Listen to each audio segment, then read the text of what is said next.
Bangladesh press council দিনব্যাপী কর্মশালা আয়োজন করেছেন চট্টগ্রাম জেলা সার্কিট হাউস অডিটোরিয়ামে।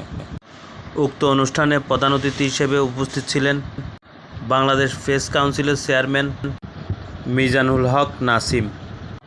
আরও উপস্থিত ছিলেন বাংলাদেশ প্রেস কাউন্সিলের সচিব শ্যামল চন্দ্র কর্মকার।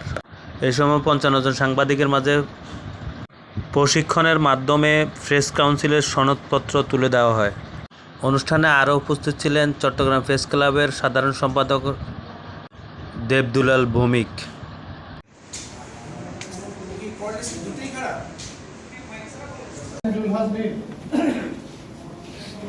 আমাদের সুস্পষ্ট তাদের ক্ষেত্রে এটা শিথিল যোগ মানে বিষয়টা কিছুদিন সময় লাগবে।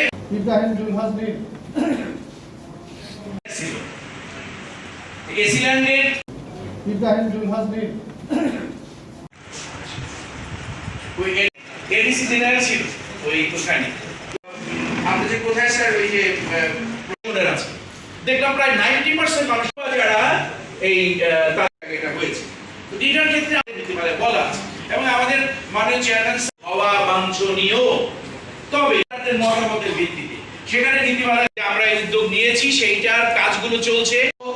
প্রেস কাউন্সিল যখন কিন্তু 10% মানুষের মতামত পছন্দ মূলধারা, এটার এই মূলধারা মানে কি জিনিসটা আমি একটু জানতে চাচ্ছিলাম।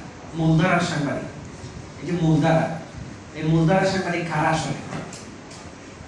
আচ্ছা, আমি সহজভাবে বলে দেই যে সব পত্রপত্রিকা সাংবাদিকরা সাংবাদিক হিসাবে লিস্টেড এবং যেসব পত্রপত্রিকা সরকারের পারমিটেড লিস্টেড ডিক্লেরেশনে আছে তাদেরকে আমরা মূলধারা সাংবাদিক হিসেবে গণ্য করি।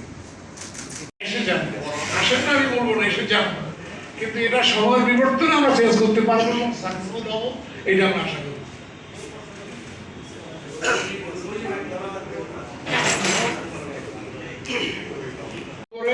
তথ্য অফিসের মাধ্যমে ৩৫-৪০ বা ম্যাক্সিমাম ৪৫ জনকে আমরা ইনভাইট করি আলোচনা করার জন্য।